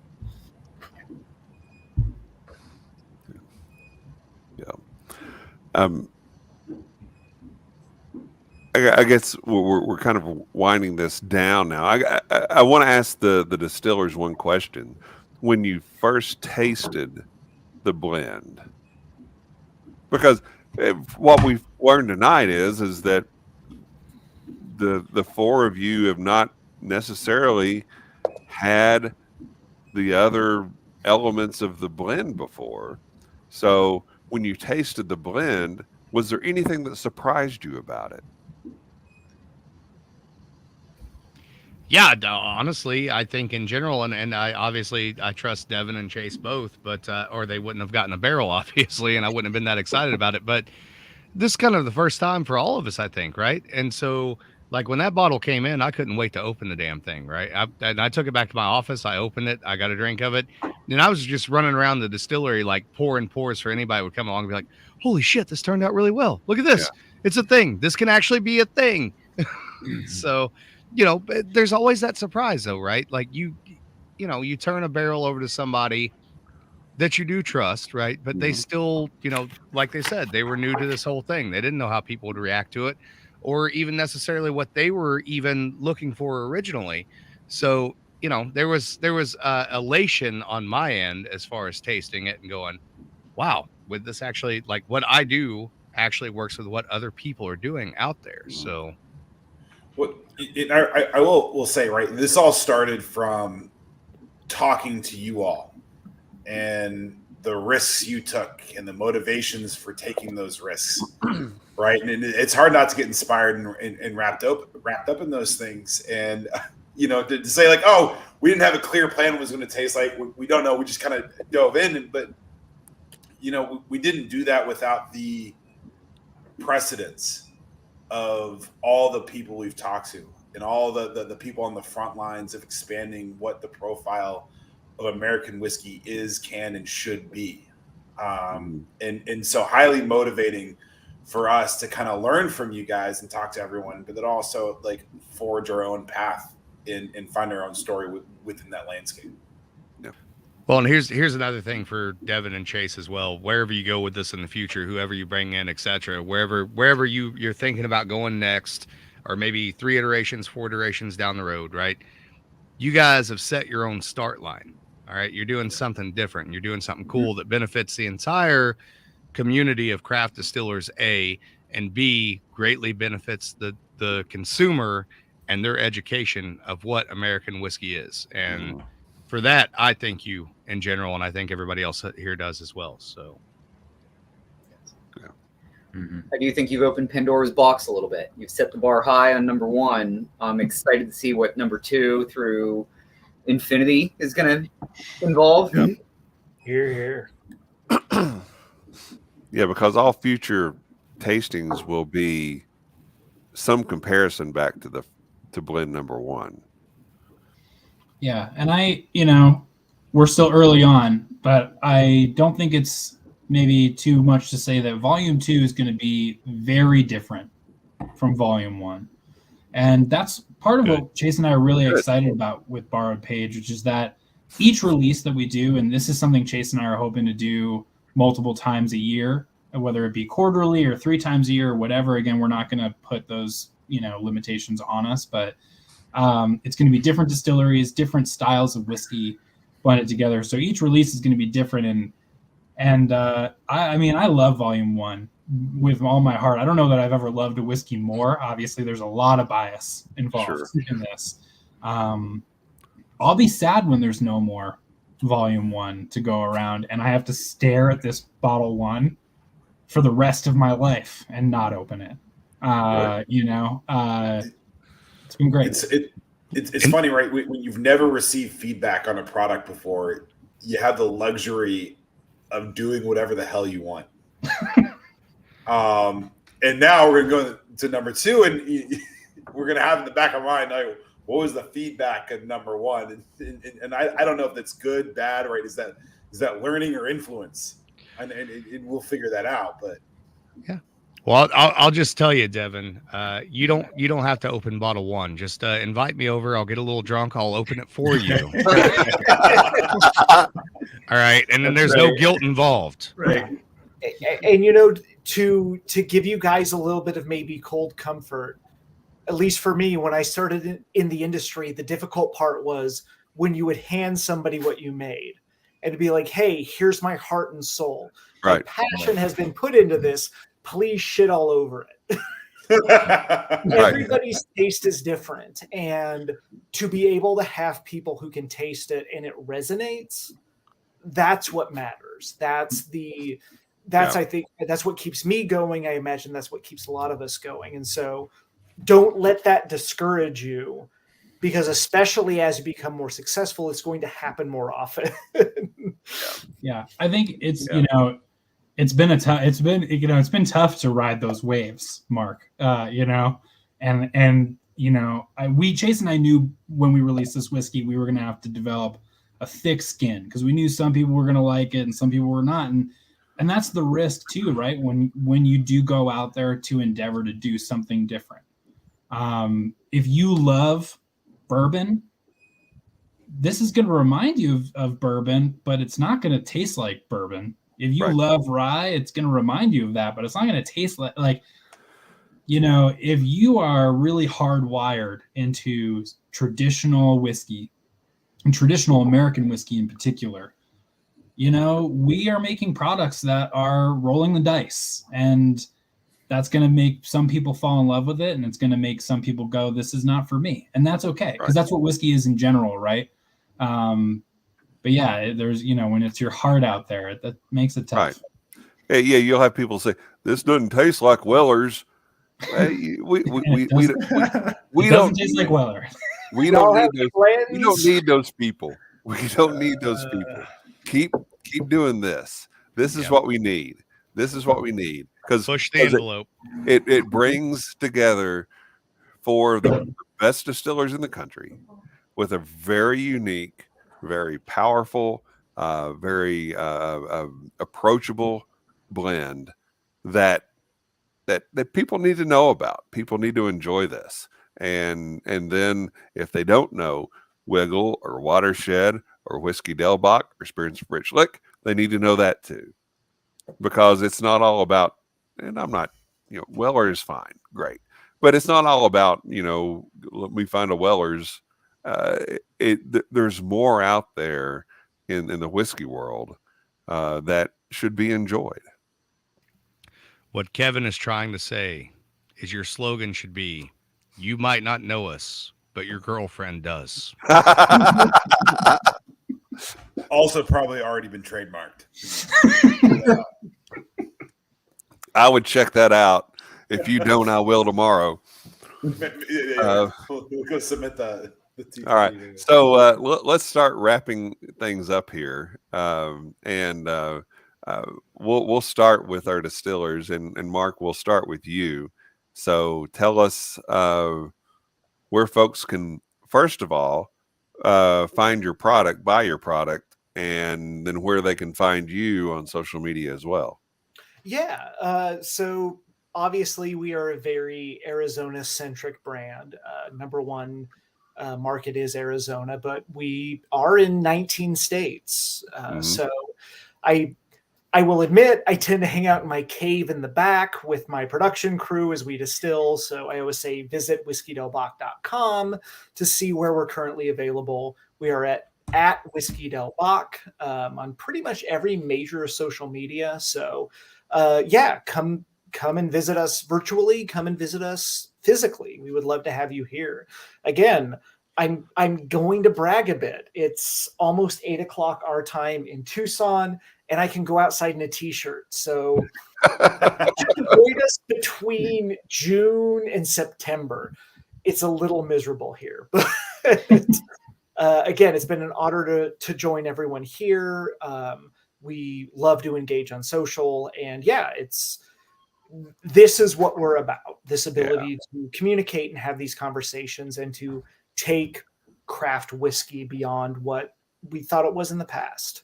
Yeah. Great. Taylor, talk to us about where we can find you and Wigle, where people can buy Wigle, and where people can find you all on social media and World Wide Web. WigleWhiskey.com. Also same as social media. We're on Instagram, Facebook, all of those fun groups. For purchasing, we're mostly in Pennsylvania. We do have a few outlier states that we can ship to, but we do ship within the state. The distillery is probably the best place. As I said, we have so many SKUs that, coming down, the online website does not do us justice. To see everything on a wall is amazing. So highly recommend that. We're downtown Pittsburgh, Pennsylvania. Good times. Fantastic. Alan Bishop, where can people find your products and find you? I too can go outside in a t-shirt if I want to remind myself that I'm alive. So you can find me at spiritsofFrenchlick.com.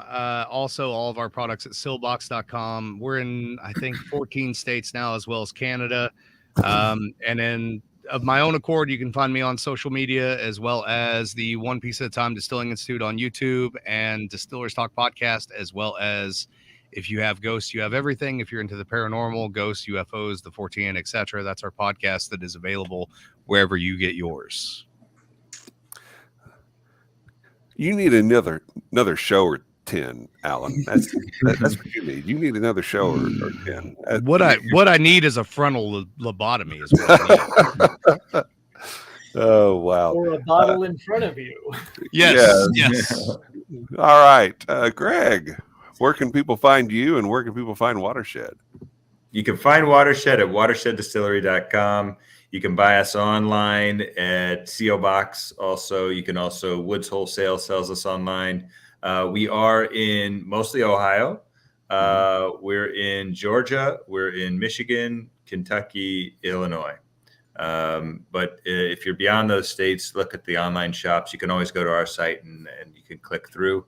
We're Watershed Distillery on Instagram, and I do a lot of hanging out at the distillery. I do get out in the market every once in a while. Those are the fun days, but most of the time I'm hanging out with the team at the distillery. You can also get Watershed if you have your mother-in-law stand in line, fly it to a different state to hand off to your actual sister. Yes, call Chase's mother-in-law. That will get it done. She's there's a bootlegging operation for Underground Watershed. My name is in the lottery, so if I happen to win, I'm going to be contacting you and your mother-in-law, Chase. So, perfect. Wow. All right. So, as far as Borrowed Page goes, This was kind of our show here. But guys, where can we find Borrowed Page? Well, first and foremost, I just want to say that if you want to know more about these distilleries that worked with us on Borrowed Page, or several other very cool whiskey distilleries across the country, go to our website, mashandgrain.com. That's MASH, the letter N, grain.com. Like Chase said at the very beginning, what we do is we do a really big deep dive. We do long form, holistic articles that try to dive into the history, the background, the process, the philosophy, the brand marketing strategy behind these products that you see out there in the world. That's really our bread and butter, is that storytelling. If you want to buy Borrowed Page, conveniently enough, go to the exact same website. It's the only place where you can buy it. It's on sale on our website. We can ship to 40 different states across the country. And we are available on social media, pretty much every social media platform, at MASH, the letter N, grain. And I'm just trying to hold my guitar up in the background here so I can be as cool as Alan and Mark, because I see it as a motif. So I'm literally reaching behind me and just holding this thing. Well, if we stall long enough, that guitar is going to get quite heavy. So I think we got that. Touche. I see the guitars floating around, and I want to tell you really quick. I host a show called Bourbon Turntable. We are the show that blends the love of music with the love of whiskey. We've talked a lot tonight about the love of whiskey. You can watch the show on YouTube. You can listen to it on your favorite podcast platform. Would love to have you guys on the show at some point and talk about the great things that you're doing, because I have just such respect for the individual elements of this blend and the way this blend came together, because you can take four really great things and put it together and it can be crap. But you guys managed to take four really great things and make it into something really, really outstanding. And, whatever we can do with our show or with Barkart to help promote what you're doing, we want to be a part of that, because it's exceptional. So holidays are coming up. Go to mashandgrain.com, buy that Borrowed Page bottle for the whiskey lover in your life. Yeah. Took the words out of my mouth Kevin. What Kevin meant to say is that this group of distillers is the traveling Wilburys of distillers. Well, we won't get into who is which Wilbury, but that's another show for another day, maybe. But I like the idea. I like the idea a lot. One final plug, Kevin. I'll say this first release, they're all going to be limited releases because we're working with craft. We're working small batches here. This first release was just over 700 bottles. We're about 50% sold out. So if you are looking for that holiday whiskey, something rare, something different, something that supports craft whiskey, supports craft distillers, head over to Mash and Grain. But also see where you could find the other whiskeys on this podcast: Watershed, Spirits of French Lick, Whiskey Del-Bac, Wigle whiskey. You're not going to regret those purchases, I promise you. And buy Borrowed Page officially, because on secondary market it's going for about $4,562 right now. Yes, based on the post that Alan just put up. and that's before the Fed raises interest rates again. So Right. All right. On behalf of Devin and Chase at Mash and Grain, and Greg at Watershed, Alan at Spirits of French Lick, Taylor at Wigle, Mark at Whiskey Del-Bac, thank you all very much for tuning in. Buy their products. You will not regret it. You'll thank us later. Good night. Happy Jim Morrison birthday, and cheers. Cheers. Cheers. Amen. Cheers.